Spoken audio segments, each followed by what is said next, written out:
So welcome everybody, and thank you for joining us for this webinar hosted by the MIT Climate CoLab Land Use Contest. My name is Christina Starr, and I'm one of the fellows for the contest. By way of introduction, I work on climate policy at a nonprofit based in Washington, D.C. called the Environmental Investigation Agency. And I'd also like to first take a quick moment to introduce and thank the other fellows on the contest who helped organize this, Tali Enderman and Simone Targetti-Ferri. Tali is a Tom Graff Fellow at the Environmental Defense Fund, where she specializes in low-carbon rural development, including climate-smart agriculture and off-grid clean energy in India. And Simone is currently with the International Energy Agency in Paris and completing a PhD dissertation on green financing mechanisms and voluntary carbon markets in developing countries, including agroforestry activities. So to kick off, before I introduce our speakers today, I want to give a brief introduction to our contest, which is one of 19 contests on different climate change topics under the MIT Climate CoLab. And our contest is focused on land use sectors and asks the question, how can we scale up sustainable landscape management to reduce greenhouse gas emissions while ensuring food, water, and energy security? So we're very interested in ideas that highlight scalable opportunities to reduce or sequester carbon or other greenhouse gases, while also creating more productive and resilient landscapes that help increase food and water security, energy supply, and to support sustainable incomes and livelihoods. So as of today, we have 13 proposals submitted to our contest, and there is still almost another month until our July 20th deadline. So we'd like to encourage all of you considering submitting a proposal to do so by July 20th. We've organized this webinar today as an opportunity for those of you who have already submitted proposals or considering still working on proposals to learn a bit about our contest's focus and goals from our advisors and judges. Doctors James Baker and Jayant Sathaye are with us today, and we'll give them a chance to speak on some of the recent climate policy developments, both domestically here in the U.S. and internationally in the land use sectors, as well as recap on last year's winning proposal and speak about some of its strengths. Following that, we'll also hear from one of our contest catalysts, Paolo Brito, who has volunteered to share some of his comments on the contest and some specific reactions to our current proposals. So one of our goals today is to really help inform proposals and ensure that we get give specific guidance on some of these proposals to come up with some concrete feedback. So following the presentations, we will also open it up for a question and answer session. So we ask that we will keep all attendees on mute during the presentations, and we ask that if you have a question, please submit it via the chat box on the right hand of your screen. And then following the presentations, we will select questions to pose to Jim, Jayant, and Paolo, and we will take the folks that ask the questions off mute and give them a chance to ask their questions. So again, please submit your questions during the presentation via chat, and then you will have a chance to ask following the presentation. So with that introduction, and without further ado, I'd like to introduce our first presenter and advisor, Dr. James Baker. Dr. Baker is the director of the Clinton Foundation's Forest and Land Use Measurement Program and was formerly the administrator of the U.S. agency NOAA, the National Oceanic and Atmospheric Administration under the Clinton administration. So Jim, I'd like to hand it over to you at this point to give your presentation. Okay, thank you very much, and welcome everybody to the discussion. We thought it would be useful just to give a brief overview, maybe about 10 minutes or so, of the major reports that have come out dealing with what is climate change and what's the U.S. doing about it, President Obama's climate action plan, and to give some sense also from the business community about how they see climate risk. These are 5 reports that I've listed here. One is the first one from the UN Framework Convention on Climate Change, the IPCC, Intergovernmental Panel on Climate Change. Working Group 1 is a report on climate change. That's the science report. There are also 2 other reports, Working Group 2 and 3, but I'll just talk a little bit about Working Group 1. We'll give a summary of President Obama's climate action plan that came out in just a year ago, June 2013. But now President Obama is putting together various presidential statements about what needs to be happening. EPA is putting in some regulations that are following up on that action plan.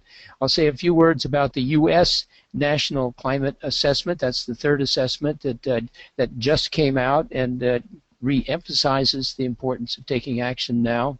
There's a very interesting new report that just came out from a group called the American Climate Prospectus, looking at economic risk and talking about how we deal with risk and risk assessment. This is a really critical aspect of climate change, and I urge you to take a look at that report. And then finally, the AAAS has put out a very nice, relatively short report, just 25 pages, on what we know about climate change, reality, risks, and response. It's not a fancy report with a lot of pictures, but it does make a nice summary. And so I'll just go briefly through each one of these to give you a sense of it. I'm not going to go into detail, but you can easily find these on the web and some analysis of them. And I think anybody who's in the climate change world really needs to be aware of what these various reports say. So that was the reason for having a discussion of them. So let's move to the next slide. This is one of the slides from the IPCC report, Climate Change 2013, which really gives the best summary of what is the science basis, both what we see in terms of emissions and what we know about what's happening with the science. And I'll show just a few slides from this. You can see this is a very broad effort. Lots of scientists have been involved, and there have been lots of reviews of the scientists' work, and so one can consider this to be the strong basis of science that we know, what we know, and what we don't know. But let's look at the next slide, which I think is really the key one for us to think about. This is the amount of greenhouse gas emissions since 1970, broken down by different sectors. The land use sector is that orange one in the middle. In 1970, you can see that it was 17% of emissions. Now it's only 13%. It has stayed fairly steady, while the fossil fuel emissions have grown. But what's most important about this graph, the most important thing is to look at the rapid increase of emissions in the last decade. That's from 2000 to 2010. If you can see the numbers, it's between 1 and 2% per year growth between 1970 and 2000. But between 2000 and 2010, despite all the efforts to ways to reduce emissions and all the attention that's being paid to climate change, instead of that number staying the same or going down, in fact it has increased, which shows very strongly that the demand for energy, particularly by developing countries, is so strong, the need for energy for economic growth is so strong that in fact our greenhouse gas emissions are increasing. And this is the fundamental problem that we face. Fossil fuels are the cheapest and most available of fuels for energy. How can we reduce emissions without harming economic growth, particularly for developing countries? And as we look at the land use sector, that's an important factor of what we look at. But it's really important to look at this.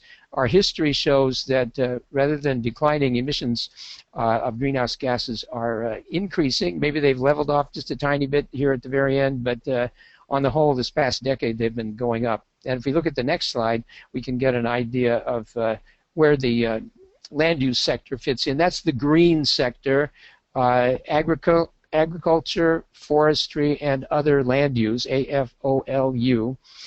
You can see that's about 23%. So that's the sector that we're looking at here, and it's one sector. I think it's really important that the more you do, the better it is for all of the different aspects of economic growth and health.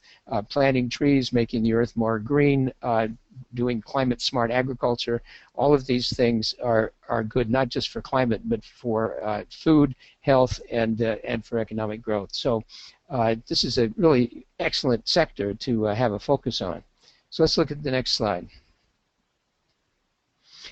What we have seen, this is the observed change in temperature. Our increased emissions have led to increased warmth all over the world, particularly in the polar regions, but we're seeing it everywhere, and because of that we're seeing more extremes, more hot weather extremes and fewer cold weather extremes. We may well be seeing more extremes in various kinds of storms and tornadoes and hurricanes. We're not sure of that yet, but there's no question that a warmer atmosphere is a wetter atmosphere, and a wetter atmosphere means more water per storm, and we're definitely seeing more droughts and more rainfall per storm. That's a fact. So our world, vulnerable as it was 20 years ago, is even more vulnerable because of both the increase in temperature and increase in these the extreme weather that we see. The next slide shows that this is all going to increase. Right now we're on a path of probably heading towards something like 1,000 parts per million of greenhouse gases in the atmosphere, and well beyond the 2 or 2.5 degrees that people had hoped that we might be able to stabilize at, simply because of the demand for fossil fuels. And I think it shows the importance of looking at the mitigation activities that we talk about in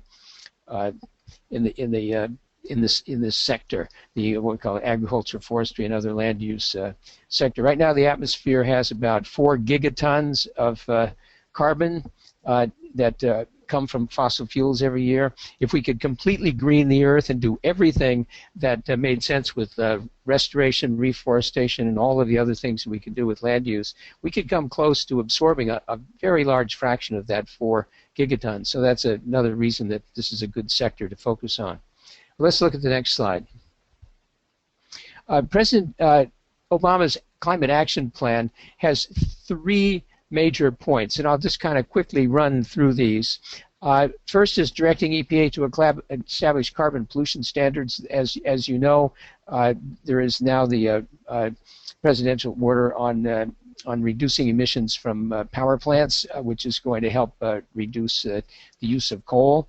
To make a large amount of money available for fossil energy and efficiency projects, $8 billion, and directing the Department of Energy to permit renewables on public land so that could power more than 6 million homes. This is looking at carbon pollution and also looking at energy efficiency. Next slide. Continuing that, trying to put better efficiency standards in so we can reduce the CO2 pollution, putting in fuel economy standards, which has worked very well so far. And from our point of view, in our sector, this protecting forests and critical landscapes has been a very important aspect of the Obama plan. There's also looking at other greenhouse gases, hydrofluorocarbons, methane, and taking on the shale industry and really trying to look at the leakage of methane is another aspect of the Obama plan. Next slide. The second part of this plan, the first was reducing the carbon pollution. Second is preparing for impacts. A lot of funds available for climate resilient investment against extreme weather, flooding, and other climate impacts. Important part of that is tree planting for watersheds, and then focusing on the healthcare industry by looking at providing sustainable and resilient hospitals, and then using big data to maintain agricultural productivity by delivering this information to farmers, ranchers, and landowners. This is an activity both by the U.S. government and also by the Gates Foundation at the moment, is this trying to provide as much information in a GIS tailored format, geographical information systems and maps, out to farmers, ranchers, landowners, county administrators, so that we're doing the best possible efficient agriculture that we can do. Next slide. This is a continuation of the previous one, looking at this whole question of National Drought Resilience Partnership. We've seen just recently what happened in California with the large drought, and how can we make sure that our states are resilient to drought, which we know is going to get worse as we go forward. Trying to make sure that our land is less vulnerable to catastrophic fire. That's another resilient drought activity. And then the President has prepared a new climate data initiative cutting across all of the different government departments, providing information on climate that is easily available and out in the, once again, in a GIS format, but once again linking up all these data centers with the climate data initiative. Next slide.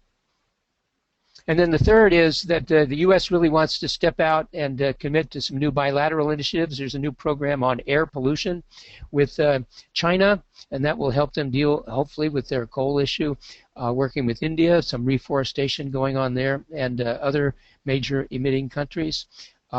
Reduce our support for public financing of new coal-fired power plants overseas. In fact, there's a lot of that has been going on, and as you know, developing countries like China and India are using a lot of coal. And then trying to focus on planning and response to strengthen global resilience. Next slide. So that's the Obama Climate Action Plan. As I said, from presidential orders, you're now seeing the impact of that, and we're seeing some pushback, but I think it's a very good step that the President is taking to address these issues.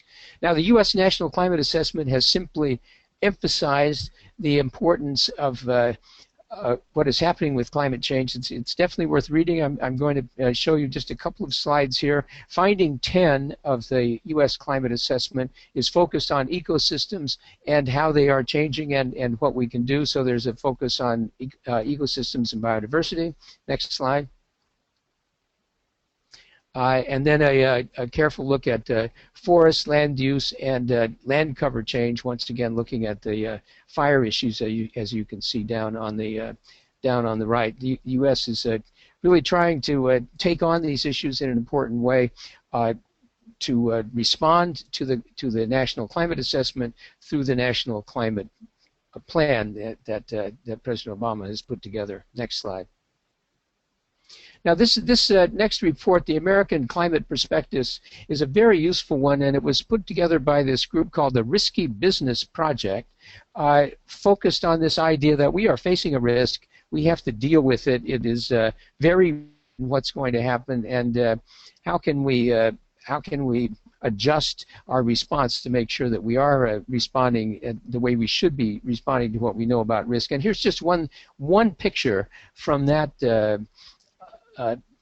report that talks a little bit about what's going to happen with agriculture. And what we know, interestingly enough, with agriculture is that in some cases we'll have a decline of agriculture because of lack of water and heat.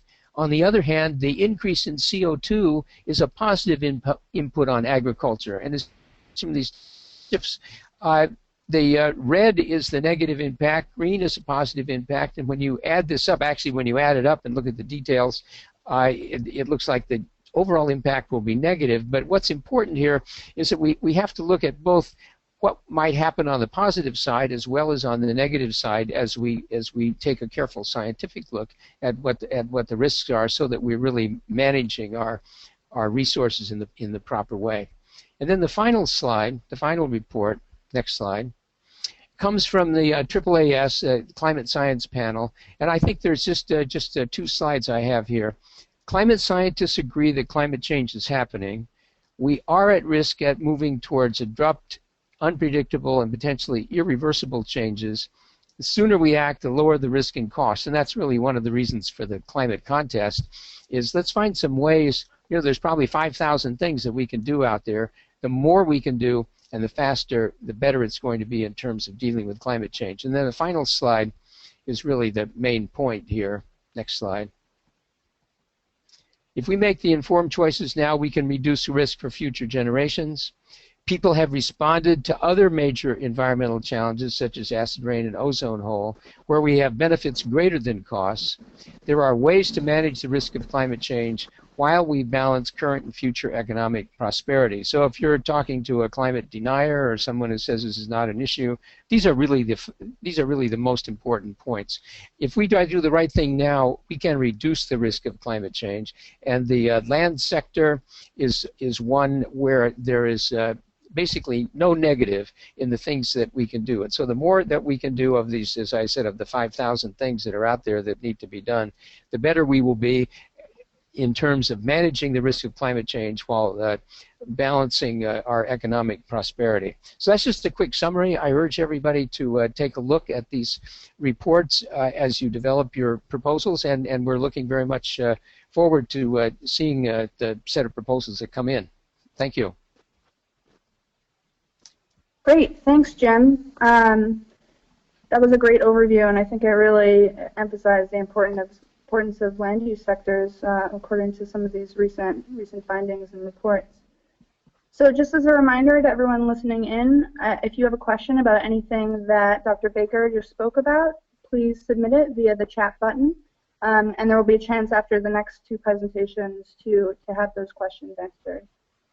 So now I'd like to introduce our next speaker and advisor for the contest, Dr. Jayant Sathaye, who has spent the last 40 years affiliated with the Lawrence Berkeley National Laboratory, including as the director of their International Energy Group. So now I'll hand it over to Jayant to both react to Dr. Baker's presentation and feel free to add anything on what Dr. Baker just spoke about, and then also to speak about last year's 2013 winning proposal and some of the strengths that we saw in that proposal. So over to you, Dr. Sathaye. Sorry, just one moment.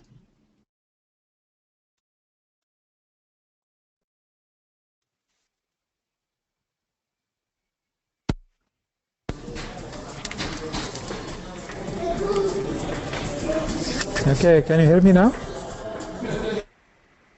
Hello? Hi, we can hear you.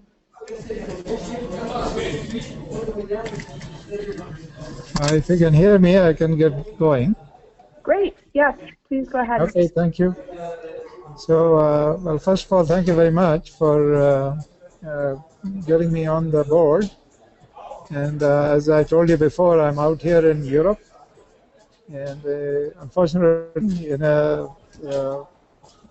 meeting also at a Hilton, and it's very noisy at the moment, so I apologize for that. But I'll make a quick 10 minutes or less conversation here. And what I'm going to do is to point out what are the different activities that we are doing now, and also the activities that we have done last year, which is identical to the activity that will be carried out now. And we are going to ask many folks to submit their proposals. So if we can go to the next slide, that would be great.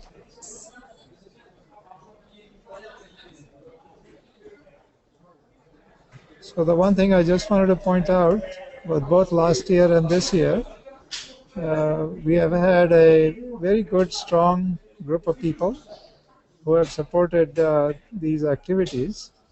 And the first set of items here is the contest advisors. That includes my name and Jim's name also, who had just spoken before I did. And then we have several members, Tal Lee, who's on the email here, and also Simon Targetti, Ferry, Ryan Hotel, and Christina Starr. In addition to that, in order to review all the proposals, Jim and I wouldn't be able to do all the things. So we have always asked additional advisors to join us. And this includes Ken Andrasco, who used to be at the World Bank, and he is now shifted to WRI. Michael Ferrari from Coca-Cola, and Roger Sathaye, who is a former staff member.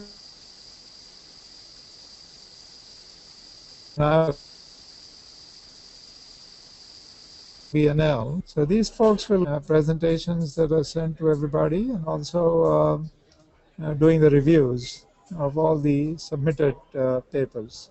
The next slide, please.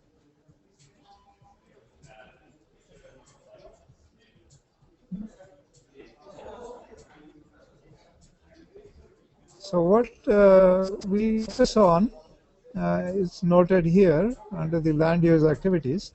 And obviously, as many of you may already know, we are focused primarily on agriculture and forestry sectors. And both agriculture and forestry sectors account for a very large proportion of the emissions that are being put out. And so controlling these better and reducing the emissions that come out from agriculture and forestry will be extremely useful for the entire long terms that will emissions by 2000, not only 2030, 2040, but all the way up to the 2200, so to speak. The project proposals focus on to identify and qualify potential interventions to reduce greenhouse gas emissions, to maintain and enhance carbon storage, and or to support robust adaptation measures to reduce vulnerability. So those are the basic issues that all of you who wish to submit proposals should certainly look into it prior to putting your activities, prior to putting together all the items that you would like to include in your proposals. Next slide, please.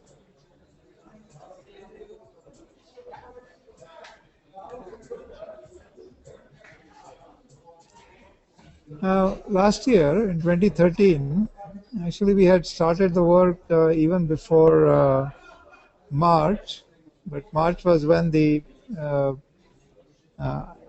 descriptions were sent to everybody to request their proposals. And the whole process ended in November 2013. And for the agriculture and forestry activities, some of this is already noted in 2014, but the basic information was also there in 2013. And that's how we started all the activities in this particular topic. And agriculture and forestry wasn't really set up prior to last year. This was the first time it was done last year, and of course we are doing another one this year. The proposals we received came from many different locations, not just the US, but even places like Pakistan, Kenya, Ethiopia, and many others. And that showed very diverse array of activities that each of these countries, each of the members who supported these things from their own countries, they came up with very different submissions. And we received about 28 submissions last year, and we are expecting many more this year. And we went through a review process, round of review. We dropped it down to 10 highly regarded proposals that we asked them to resubmit, and they resubmitted, and we reviewed them again. So please go to the next slide.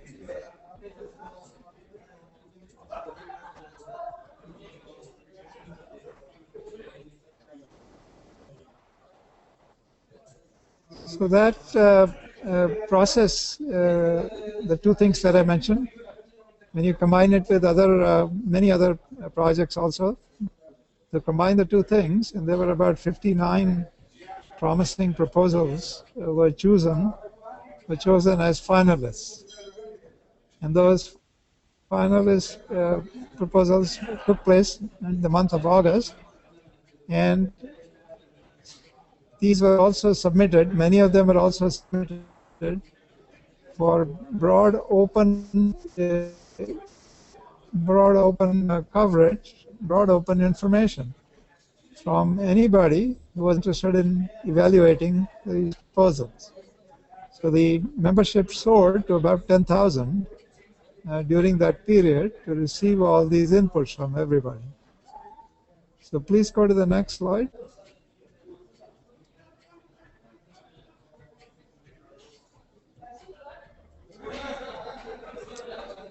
And as far as the agriculture and forestry projects were concerned, there were two items.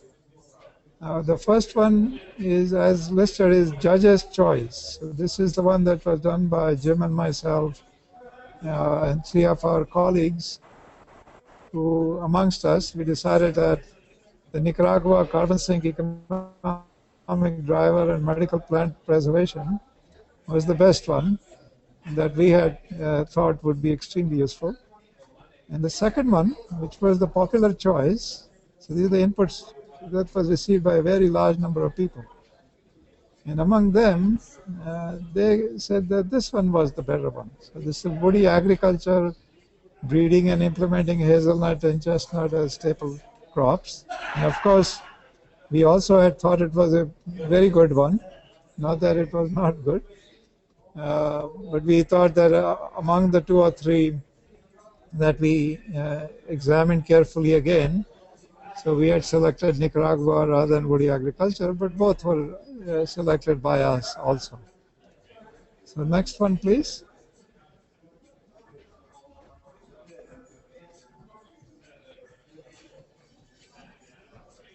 So just to give you a little bit of information about agriculture, and it accounts for about 19 to 29% of global greenhouse gas emissions from human activities. As I pointed out, this is a very large share. And the crop yields are expected to decline about 10% with every 1 degree centigrade rise. And this is a major issue as to what should one do in order to reduce these as the temperatures begin to increase. And that's going to be an important issue as well. And as you see at the bottom, in terms of mitigation, agriculture could play a large role in decreasing emissions of carbon dioxide, nitrous oxide, black carbon soot, and methane. Things are going to be critical in reducing the emissions. Next slide, please.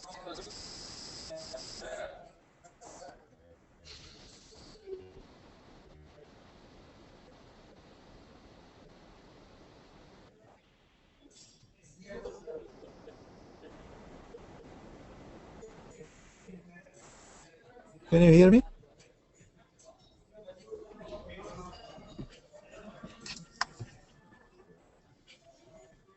Yeah. Yeah, thank you.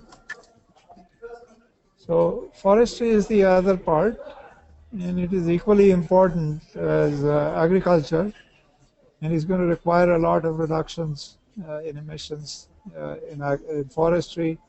It's very critical actually in places like Indonesia, Brazil. And those are the two major areas. Although Brazil has somewhat reduced, Indonesia has actually increased a lot until last year, and it may turn out to be a very critical item in the years to come. It is going to focus on reducing deforestation, reforestation and afforestation, increasing landscape level, etc. So these are all the different kind of items that were covered before, and would be very, very important also to reduce, to receive inputs, on how to control these things. So next slide, please. Next slide, please.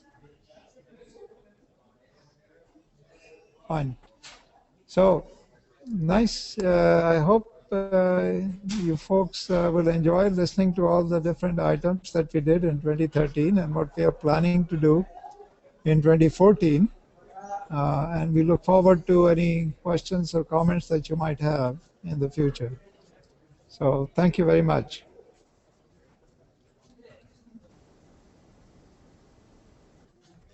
Great. Thank you, Jayant, for that, giving some details on last year. Thank you.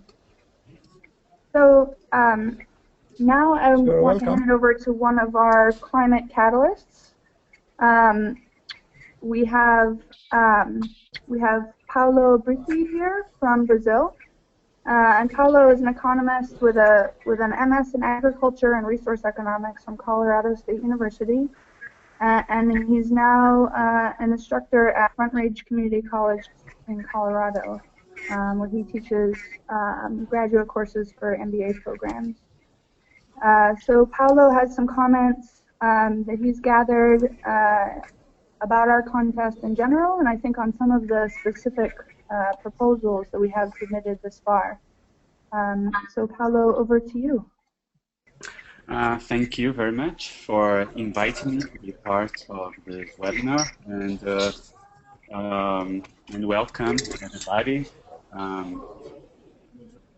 So just like I like to hear the last presentation from Dr. Jayant, because that really helps us to have some tips about what could be a good project. I like that he said like those products should identify potential interventions and also quantify.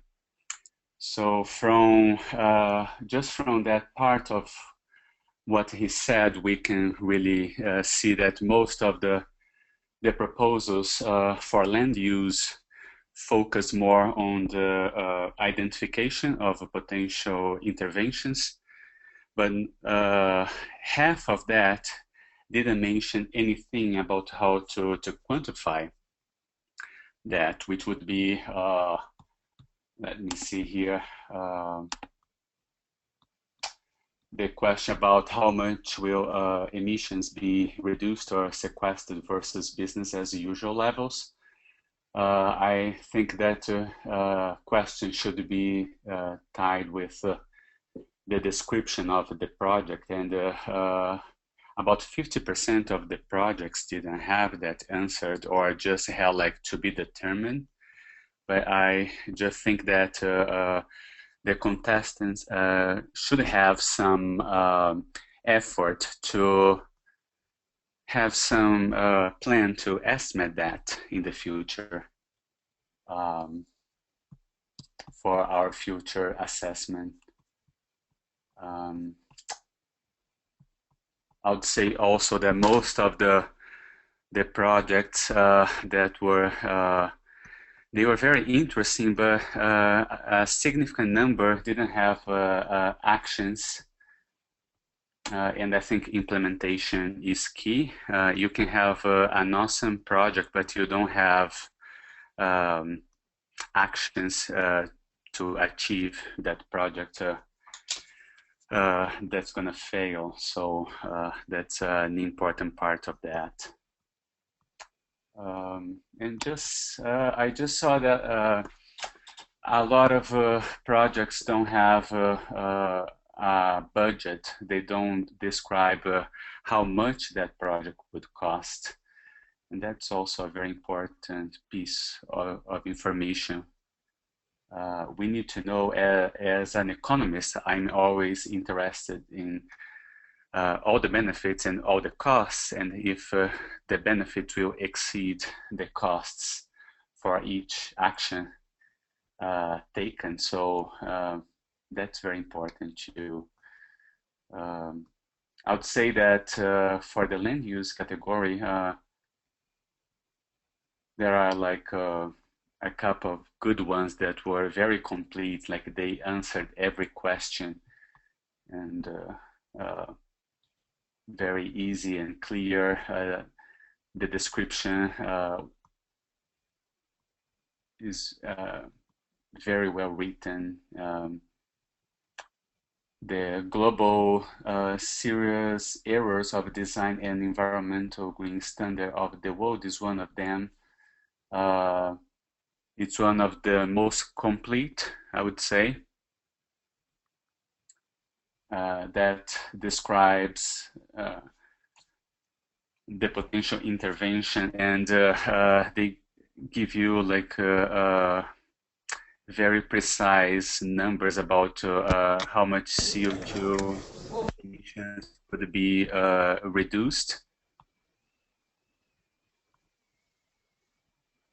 I really like the promote agroforestry technologies for farmers to shrink climate change.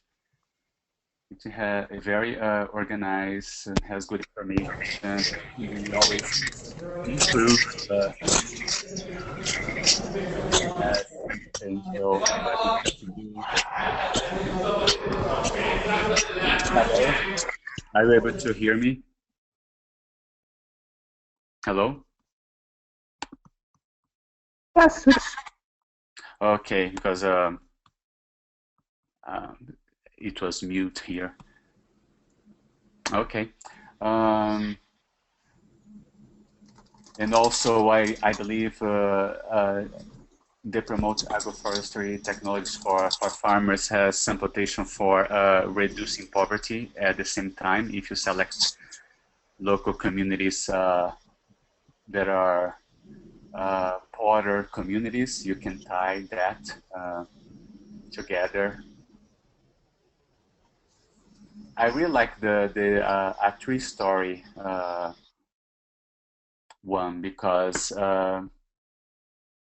it has some potential for carbon storage. It does lack financial information. They don't describe the costs, but I really encourage them to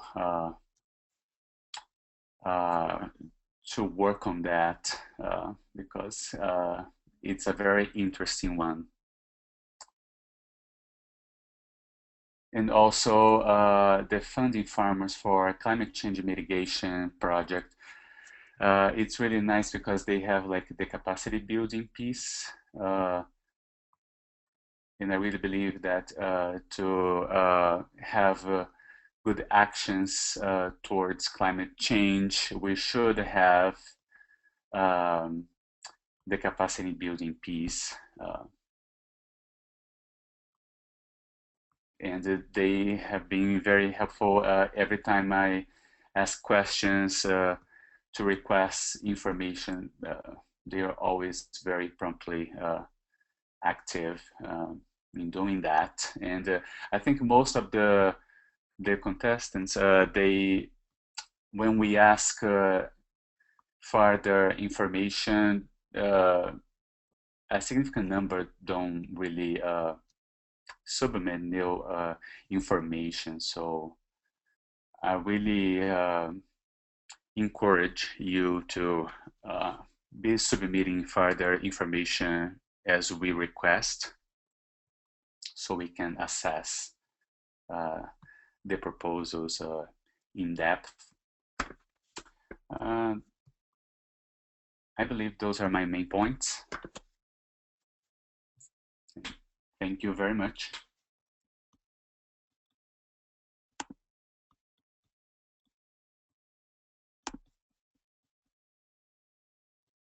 Hello?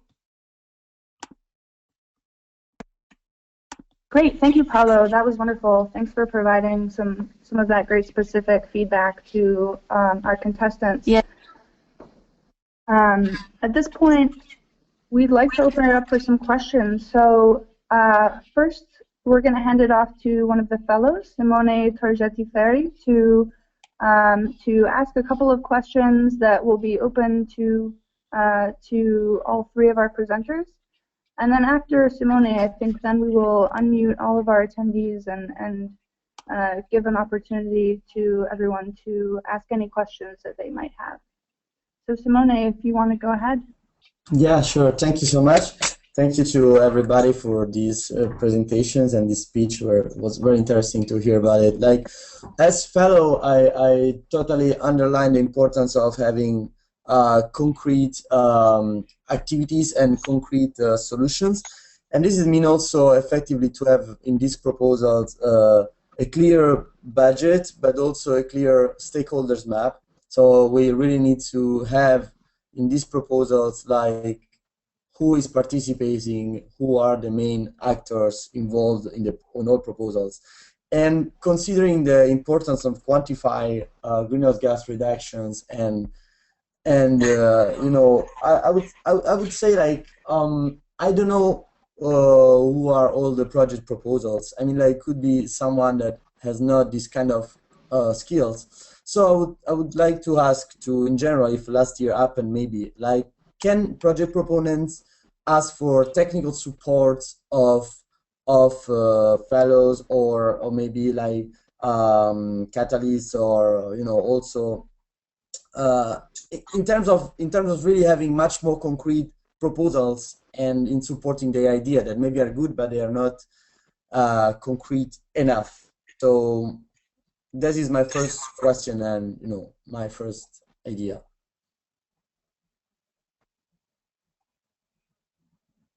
So great. So Jim or Jayant, do either of you have any suggestions for how the process worked well last year in terms of contestants seeking any kind of technical advice, or what types of feedback was given during the review period?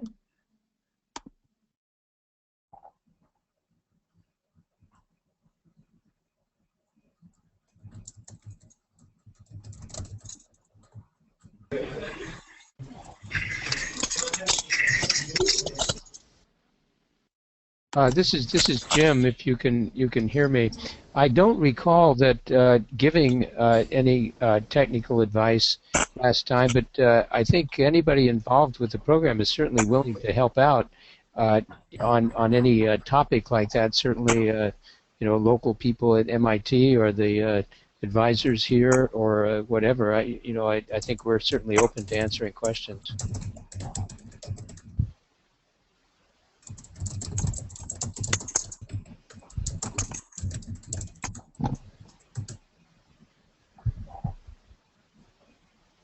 Okay, thank you. Can you hear me? Yes. Yep.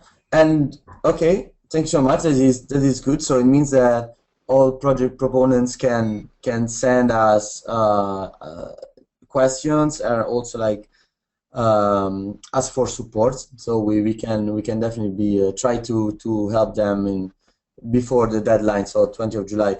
And then I was also wanted to ask a second question that can maybe be useful for all participants. Like, is there any advantage in having a good partnership? Like, as more partners we have involved in the proposal, is an advantage, or is not, I mean, like also international partners or like national partners or wherever, research institutes and so on, based on last year experience.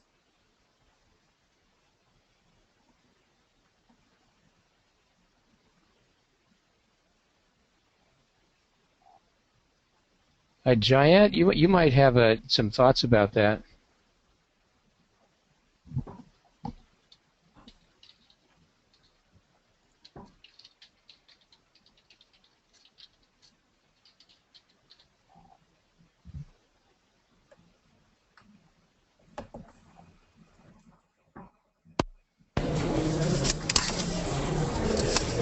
So Jim, I heard you just now, but I didn't hear the questions very well.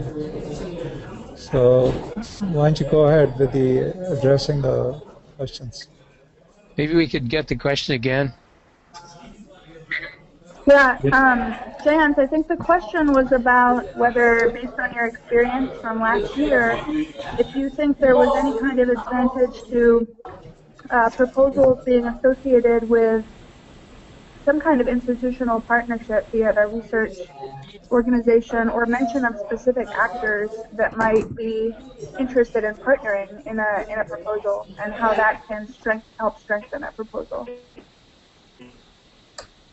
Yeah, in terms of partners, I think one of the questions that we asked last year was, could this group actually carry out a proposal if they were selected as the winner?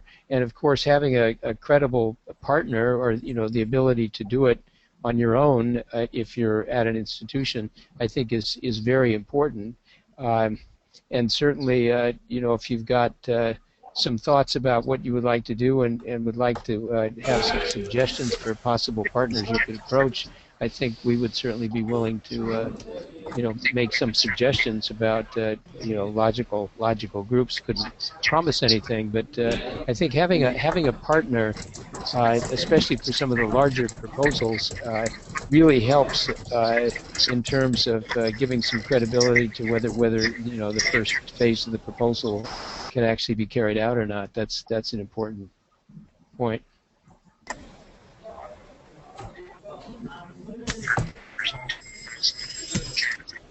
Great, thank you, Jim.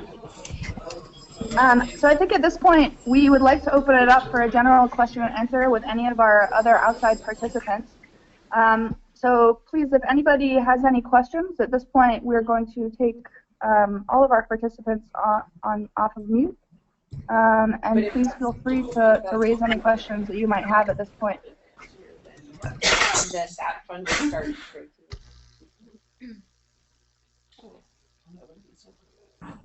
Hello. Hello. Oh, hi John, how are you? Yes, I do. Hi. Hello. Hello. Christina, can we maybe ask to the participants to introduce themselves? Sure. So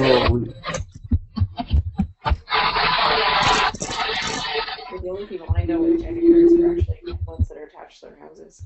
Oh, okay. You know, like you can them up and take them somewhere.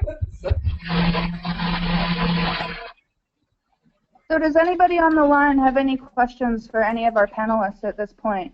We've taken everybody off of mute, and we'd like to give one more chance to anybody to ask any questions if you have any ideas for your current idea or proposal, or if you're planning on putting together a proposal and you have any questions for either our advisors or our fellows.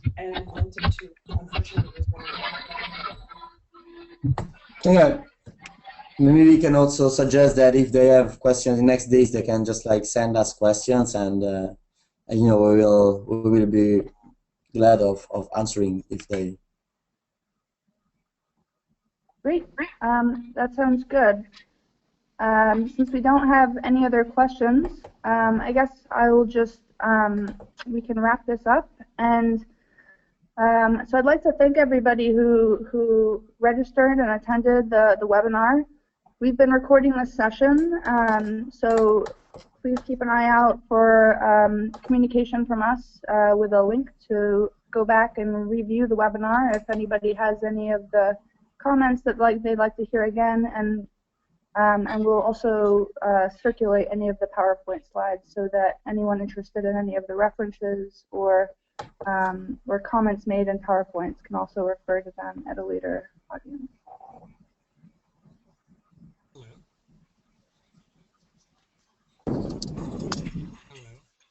So any final questions before we wrap it up? I think Alex is trying to ask one. Can you? Alex? Hello? Can you hear me?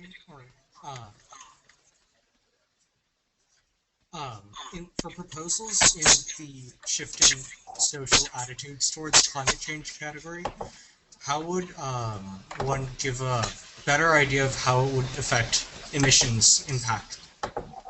Because it's difficult to quantify that. So could you offer any suggestions on how I could give a specific number to show how much emissions would be reduced?